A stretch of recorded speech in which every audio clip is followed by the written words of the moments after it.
오늘도 클릭해주셔서 감사합니다. 구독과 좋아요 부탁드립니다.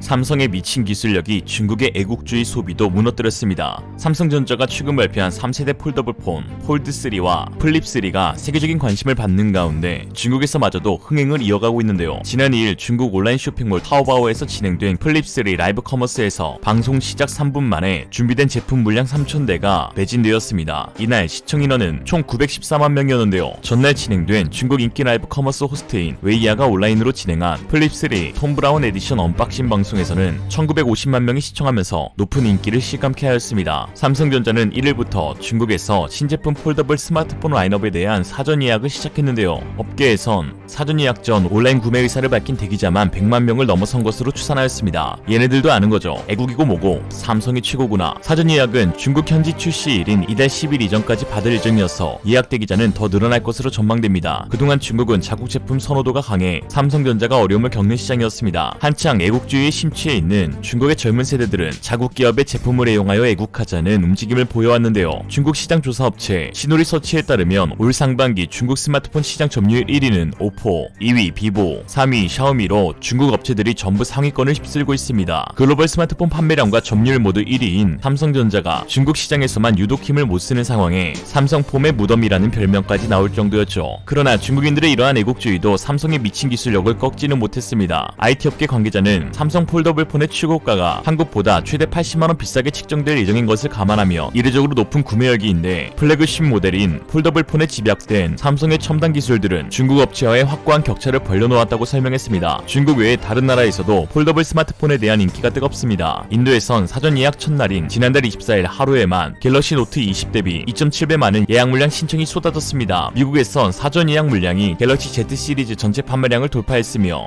독일에선 폴드3 제품 품귀로 배송 지연 사태가 벌어지면서 고객들에게 사과 메일을 발송하기도 하였습니다. 삼성전자는 예상을 뛰어넘는 인기로 전 세계적인 품귀 현상이 벌어지면서 미국과 유럽 주요국 등에서도 배송 지연과 사전 구매 고객의 개통기간 연장 안내가 이루어지고 있다고 밝혔습니다. 삼성의 폴더블폰이 대박 조짐이 보이는 이유는 일단 너무 예뻐요. 역대급이라는 찬사가 나올 정도로 너무너무 이쁩니다. 플립3의 커버 디스플레이가 커지면서 새로운 투톤 디자인을 선보였는데 마치 삼성 가전인 비스포크와 같이 고급스럽고 감성적이며 세련됐습니다. 이번 신형이 단연코 최고로 이쁜데요. 네티즌들은 삼성 디자인팀이 영혼을 쏟아부은 것 같다. 지금 아이폰 쓰는데 탈주 마렵다라며 극찬하였습니다. 특히 이처럼 그동안 아이폰을 선호하던 2030 세대가 갤럭시 Z 플립3를 선택하고 있다는 평가가 나오고 있는데요. 2030 세대는 소위 애플바라고 불리는 아이폰 충성 고객이 많은 세대입니다. 커뮤니티에서도 이번 디자인에 대한 호평에 아이폰 탈주를 외치는 유저들이 속속 나타나고 있습니다. 여기에 자신의 개성을 뚜렷하게 드러낼 수 있는 갤럭시 Z 플립3의 액세서리도 2030 세대의 호응을 이끌고 있는데요. 삼성전자는 잭시미스, 던킨, 이마트24 등 30여 개 브랜드와 협업한 플립3 액세서리를 선보였습니다. 그야말로 플립 자체를 하나의 브랜드화해가는 모습이죠. 특히 톰 브라운과 세 번째 협업한 에디션은 그야말로 미쳤습니다. 디자인과 더불어 플래그십답게 첨단 기술들의 향연이 눈에 띄는데요.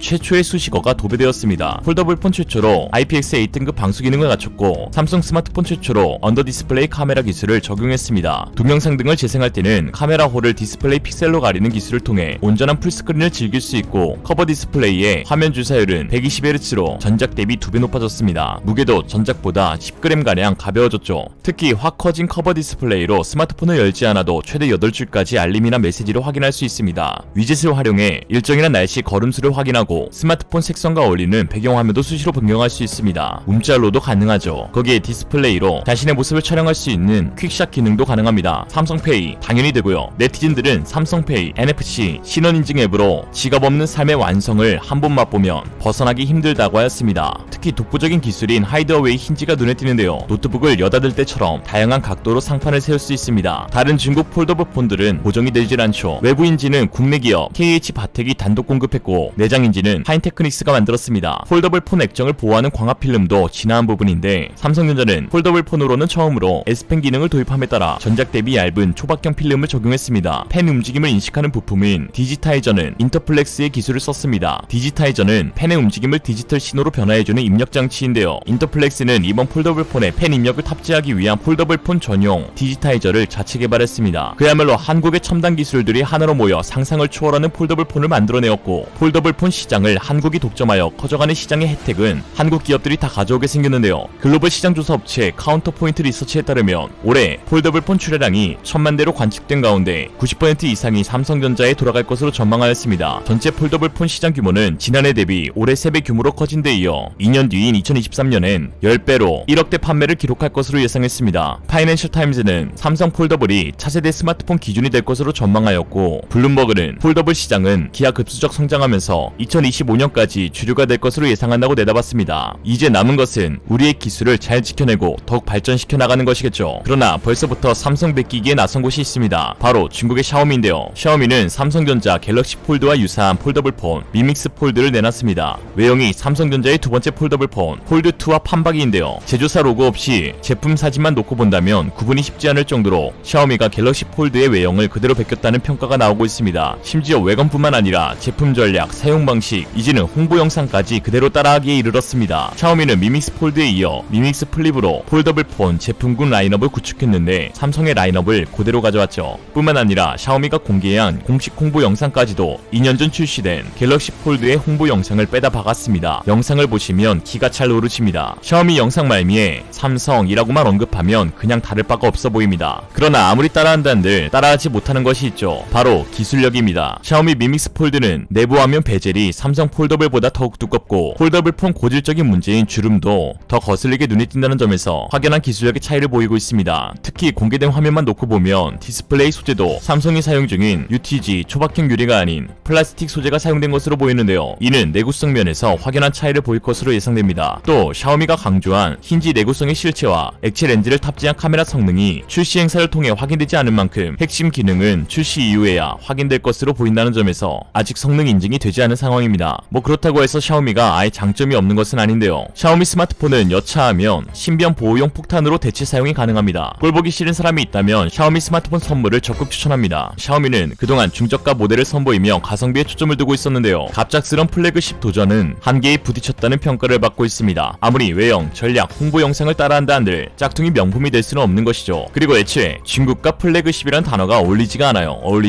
이런 상황 속에서 앞으로 중국 기업들의 기술력은 더욱 뒤처질 것이라는 분석이 나와 화제인데요. 한 중국 전문가는 현재 시진핑이 추진하고 있는 공동 부유로는 기업들의 목적의식을 잃게 기술 재투자에 소극적으로 나서게 할 것이라고 하였습니다. 실제로 시진핑이 함께 부자가 되자라고 발표하자마자 샤오미는 3조 가까이 털렸는데요. 지난달 23일 홍콩 명보에 따르면 최근 알리바바, 텐센트, 바이트댄스, 핀더더, 메이투안, 샤오미 등 6대 비테크 기업은 총 2천억 홍콩 달러 약 30조 원을 기부했다고 밝혔습니다. 그 돈이 모두 어디로 가겠습니까? 뭐 일부는 중국 빈곤층의 복지를 위해 쓰인다 하겠지만 대부분은 시진핑을 비롯한 국가 고위 관료들, 해외 컴퍼니 계좌로 들어가겠죠. 돈 벌어서 당에 기부하기 바쁜 중국 기업들은 당연히 시설 설비나 연구 개발에 재투자할 여력이 없어집니다. 오히려 모두 현금화하여 임원진 재산 늘리기에 혈안이 되겠죠. 이는 곧 국가 경쟁력이 후퇴하는 것으로 이어집니다. 특히 저가형이 아닌 플래그십 모델들은 주력 제품으로 자사의 첨단 기술력을 과시하는 것인데, 중국의 기업 규제는 한국과의 폴더블폰 기술 격차를 더욱 벌려놓겠죠. 이에 대해 장외잉이 베이지등 경제학과 교수는 기업가들이 부를 창출할 동기가 없다면 정부는 빈곤층에 이전할 돈이 없어질 것이며 기부는 상류가 말라버린 강처럼 될 것이라고 비판했습니다. 당연히 장 교수의 글은 SNS에서 삭제되었고 계정도 폭파되었으며 글을 옮기는 것조차 금지되었습니다. 곧 머지않아 인체도 신비해질 예정이죠. 더 나아가 진심으로 빡친 진핑이는 전국 31개 주요 대학의 최고 책임자를 수도 베이징으로 소환해 감찰하겠다고 밝혔는데요. 감찰을 맡은 기율검사위원회는 일부 학교에서 새로운 시대에 대한 이념 교육이 매우 느슨해져 있다고 노골적으로 지적하였습니다. 즉 시진핑과 공산당에 대한 어떠한 비판도 허용할 수 없으며 공산과 주장과 다른 생각을 학교에서 가르치지 말라는 뜻이나 다름없죠. 이리 알아서 척척 중국인 바보 만들기에 열중해주고 계시니 시진핑에게 고마움을 표현하지 않을 수 없습니다. 오늘 짜장면 하나 시켜 먹어야겠네요. 거기에 또 한 가지 우리 진핑의 멋진 삽질을 소개하자면 최근 자국 연예계를 아주 말살시키고 있습니다. 중국 당국은 국가기관을 총동원해 아이돌 문화를 바로잡겠다고 나섰는데요. 소프트 파워가 하드 파워만큼 중요한 요즘 시대에 이게 뭔 짓인가 싶은데 미 CNN 방송은 이에 대해 중국 정부는 아이돌 팬클럽이 인터넷 공간에서 화제를 독점하며 정부 메시지를 가리는 현상을 두려워했다고 했습니다. 마오쩌둥이 되고 싶은 시진핑은 자신의 말 한마디에 14억 인민들이 모두 집중해주기를 바라는 극도의 애정결핍이 있는 있는데 그때마다 연예인들의 뉴스가 사람들의 관심을 끄니 얼마나 불안하겠습니까? 속 좁은 진핑의 역습은 아주 매섭습니다. BTS 지민의 중국 팬들이 거금을 모아 지민의 사진으로 뒤덮은 항공기를 띄웠다가 소셜미디어 웨이보의 계정이 정지되었습니다. 아무리 유명한 자국의 연예인이라 해도 퇴출당하기 일쑤이고 연예인 관련 게시글들은 빠르게 삭제되고 있죠. 중국 연예계 팬덤 문화 규제는 중국 스스로 자국의 소프트 파워를 약하게 하는 자충수로 전문가들은 제2의 문화대혁명이라고 판단하고 있습니다. 다른 나라는 어떻게 해서든 글로벌 스타 배출을 위해 자국 연예 산업을 키워가고 있는 와중에 중국은 도리어 역행하고 있는 것이죠. 이와 비교되는 것이 BTS와 삼성전자의 협업입니다. 삼성전자는 방탄소년단과 공식 파트너십을 맺고 글로벌 현대미술 전시 프로젝트인 커넥트 BTS를 시작으로 글로벌 협업을 확대하고 있는데요. 삼성전자는 방탄소년단의 활동을 다양한 기술을 이용해 지원하고 방탄소년단은 삼성전자가 공개한 갤럭시 플립 등 전략 스마트폰 관련한 홍보 마케팅 활동에도 참여하고 있습니다. 이번 갤럭시 플립이 유럽과 미국에서 매진 행진을 보이고 있는 것도 BTS의 협업이 기여했다는 전문가들의 분석입니다. 맥도날드도 역사상 최초로 BTS와의 협업을 통해 전세계 6대륙 50여 개국에 동일한 메뉴를 출시했는데요. 66년간 고집했던 시그니처 컬러도 보라색으로 교체하기도 했습니다. 결과는 다들 아시다시피 초대박이었죠. 인도네시아에서는 BTS 세트 판매 첫날에 팬들과 배달원 수십 명이 몰리면서 일부 매장이 폐쇄되는 사태가 벌어지기도 했습니다. 중국은 또 한 번의 자충수로 자국의 문화를 말살시키는 우를 범하고 있습니다. 그냥 집에서 시진핑 재롱잔치만 보게 할 생각인가 봅니다. 시진핑의 대규모 규제로 가뜩이나 없는 중국의 소프트 파워는 실효를 말라가고 기업들은 뒷돈 챙기기에 바쁘며 이에 경제 붕괴 및 중상층 몰락으로 인한 인민들의 분노는 머지않아 표출되겠죠. 결국 중국은 전망했다. 속 좁은 진핑이의 한 수가 중국을 쪼개지게 하고 있습니다. 속 좁은 거 보니 참 중국인 맞네요. 이에 서울시 용산구 동자동에 거주 중인 김철근 씨는 리얼리즘과 인터뷰에서 다음과 같이 밝혔습니다. 소국이라 하기에는 땅이 쓸데없이 크고 대국이라 하기에는 속들이 너무 좁으니 그냥 개새끼라 하자. 이상으로 리얼리즘이었습니다. 여러분의 생각은 어떠신가요? 현명하고 지혜로운 여러분의 의견을 지금 댓글에 남겨주세요. 감사합니다.